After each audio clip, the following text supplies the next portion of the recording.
Today we're going to talk about the horrors of the Middle Passage and how Equiano describes it. To begin with, Equiano was born in Africa, specifically in what would be today Nigeria.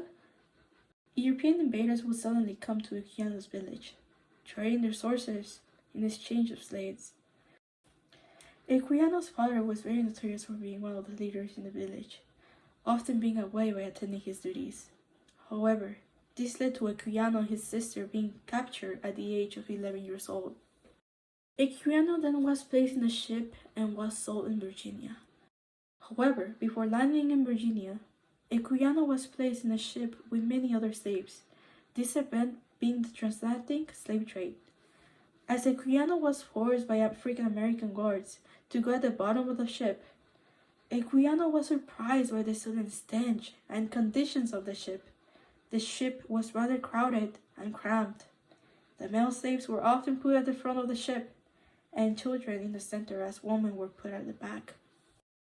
The conditions and temperature at the bottom of the ship were more than horrible. The hot humidity due to the ship being cramped and the poor sanitary conditions led to many sickness in the ship. Some slaves were often forced to carry and throw the bodies of other slaves into the sea. Some other slaves would take advantage and just jump off too. Equiano experienced and survived the atrocities that happened in that ship. As he landed in Virginia, he was then sold. Equiano kept being sold off and purchased many times. Some of these events leading to him to getting an education. He was then when he met Robert King and made a deal with him to purchase his freedom. As Equiano managed to save enough money, he then purchased his freedom in 1776. By the early 1780s, Equiano was now at London and published his own narrative in 1789.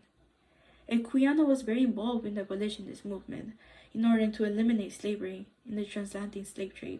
The famous title of the book that Equiano published was The Interesting Narrative of the Life of Olaudah Equiano.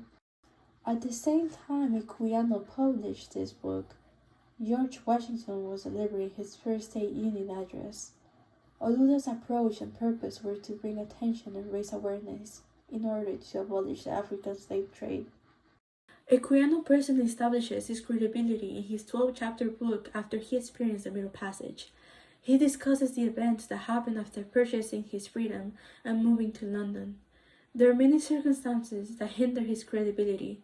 His circumstances were enough to prove the facts. His intended audience was abolitionists and Brits.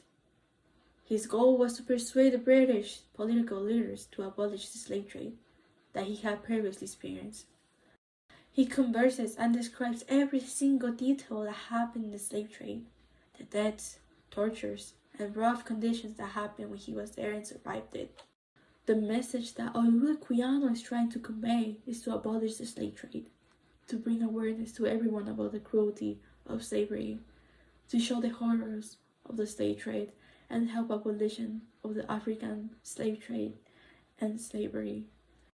Equiano is trying to get his audience to sympathize and believe in the horrors that he and multiple African Americans experienced at the slave trade. He wants the audience to understand that it's cruel and wrong. By writing the book, he wanted to persuade the readers to help abolish the slave trade. Equiano presented 12 chapters with evidence in his book about his life and all the experiences he went through after being captured as a kid. Yet he also portrayed so many emotions and so many experiences in his writing throughout the entire book. Equiano's narrative was mostly influenced by the Bible. Equiano often presented himself in many narratives regarding his religion as a Christian. He was mostly using his religion as a weapon against the oppression in order to be heard by the Brits. Some might ask themselves, what was the impact that Olaudah Equiano made by sharing his experiences and his narrative back in London? As a former slave, Equiano made a huge impact by making his voice being heard, for not giving up, and making the British understand and acknowledge the atrocities of the Middle Passage. This is Equiano and the Middle Passage.